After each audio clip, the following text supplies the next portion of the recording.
Hello बच्चों, आज हम बायोलॉजी का वीडियो नंबर 8 शुरू करने जा रहे हैं।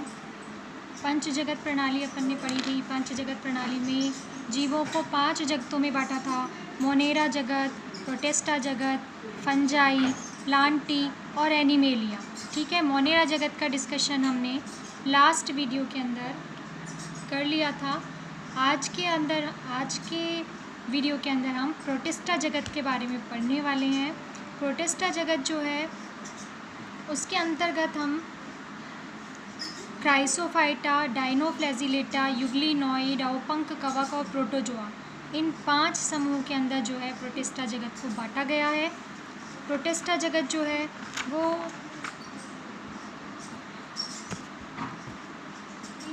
प्रोटिस्टा जो जगत है इसके अंदर एक कोशिकीय जीव आते हैं, लेकिन एक कोशिकीय यूकैरियोटिक जीव आते हैं। एक कोशिकीय यूकैरियोटिक है, इट मीन्स इनका जो कोशिका है वो सुविकसित होती है। सभी झिल्लीबद्ध कोशिकांग और केंद्रक जो होता है वो इनके अंदर उपस्थित होता है। ये यूकैरियोटिक की विशेषताएं होती हैं। प्रोकैरियोट में सुविकसित केंद्रक और झिल्लीबद्ध कोशिकांग नहीं थे, जैसा हमने मोनेरा जगत के अंतर्गत पढ़ा था। लेकिन प्रोटिस्टा जगत जो हैं वो यूकैरियोट हैं, इसलिए उनके अंदर झिल्लीबद्ध कोशिकांग और केंद्रक जो होता है वो सुविकसित होते हैं। प्रोटिस्टा जगत जो है उसको जो सदस्य होते हैं वो मुख्यतः जलीय होते हैं, जलीय रूप से ज़्यादा जलीय आवास में ज़्यादा पाए जाते हैं।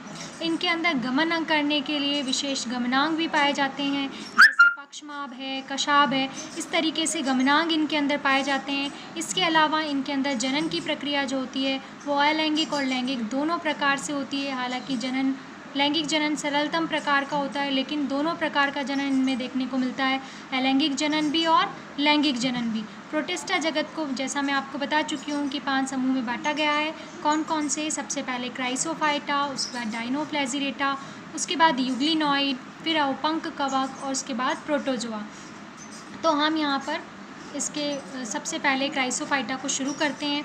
क्राइसोफाइटा जो है इसके अंतर्गत क्या आते हैं? इसके अंदर डाइटम्स आते हैं, जिन्हें हम डाइटम्स आते हैं। इसके अलावा सुनहरे शैवाल जो हैं जिन्हें डेस्मिड कहते हैं वो इसके अंतर्गत आते हैं। डाइटम्स और डेस्मिड इसके अंदर आते हैं। डाइटम्स और डेस्मिड को हम सुनहरे शैवाल भी कहते हैं।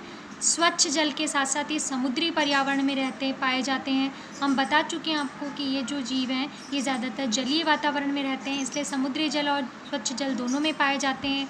एक और विशेष लक्षण होता है डाइटम्स का कि इनकी कोशिका भित्ति जो होती है वो सेल्यूलोज की बनी होती है, परंतु बीच बीच में जो है इनके सिलिका जो होता है वो सेल्यूलोज के बीच बीच में धंसा होता है। और कोशिका भित्ति 2 अर्धांशों से मिलकर बनी हुई होती है, और जिस प्रकार साबुनदानी की संरचना होती है उस प्रकार इसकी कोशिका भित्ति की संरचना होती है।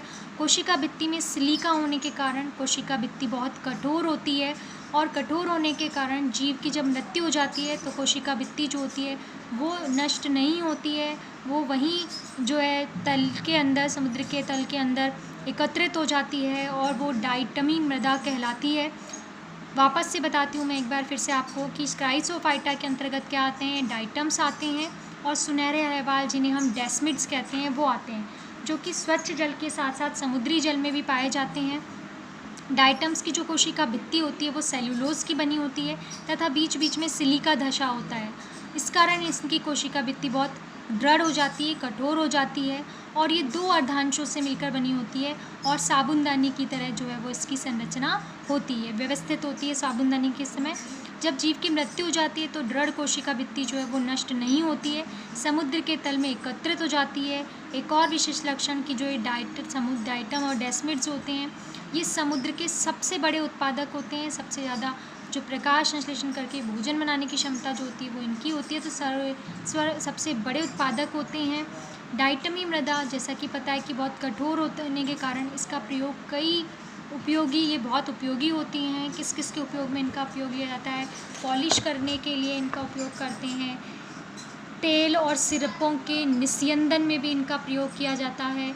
इसके अलावा जो है ये ताप की कुचालक होती है, इसलिए इसे ताप रोधी के रूप में भी प्रयोग में लिया जाता है। ठीक है, ये ताप की क्या होती है, कुचालक, इसलिए तापरोधी जो भट्टियाँ होती हैं उनमें भी इनका प्रयोग किया जाता है।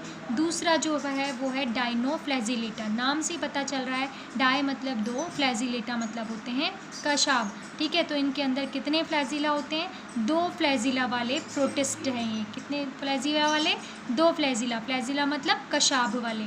ठीक है, ये भी ज़्यादातर समुद्री होते हैं और ये विभिन्न रंगों के दिखाई देते हैं क्योंकि इनके अंदर विभिन्न वर्णक प्रेजेंट होते हैं। विभिन्न रंग के वर्णक होने के कारण ये पीले, भूरे, हरे, नीले, लाल आदि रंग के दिखाई देते हैं और ये प्रकाश संश्लेषी होते हैं क्योंकि इनके अंदर विभिन्न प्रकार के रंग वर्णक उपस्थित होते हैं जो प्रकाश संश्लेषण में सहायता करते हैं।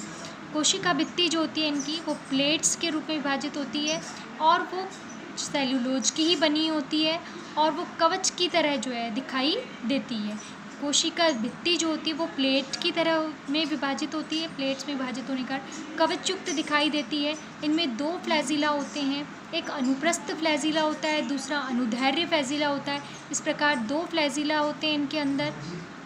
एक और चीज़ की जो डायनाफ्लैजिलेट होते हैं वो जैव प्रतिदीप्ति प्रदर्शित करते हैं, यानी समुद्र के अंदर जो है ये चमकते हुए दिखाई देते हैं, जैव प्रतिदीप्ति प्रदर्शित करते हैं। कारण क्या है जिसके कारण ये जैव प्रतिदीप्ति प्रदर्शित करते हैं, क्योंकि इनके कोशिका द्रव्य के अंदर प्रकाशीय कण मौजूद होते हैं।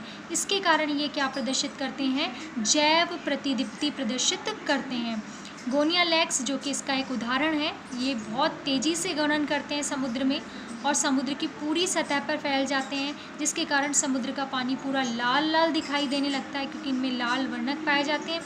और ये जो लाल शैवाल जो है ये एक द्रव्य स्रावित करती है जो कि एक विषैला होता है, जो कि विषैला होने के कारण समुद्र में रहने वाली जो मछलियाँ होती हैं, जो अन्य जीव होते हैं, वो इसकी वजह से क्या हो जाते हैं, मर जाते हैं विषैले स्राव के कारण।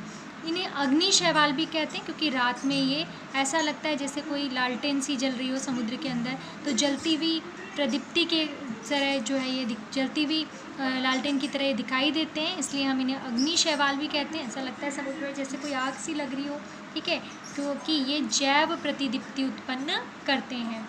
डायनोफ्लैजिलेटा 2 फ्लैजिला होते हैं, समुद्री होते हैं, बहुत तरह तरह के वर्णक इनमें पाए जाते हैं, इसलिए अलग अलग रंगों के दिखाई देते हैं।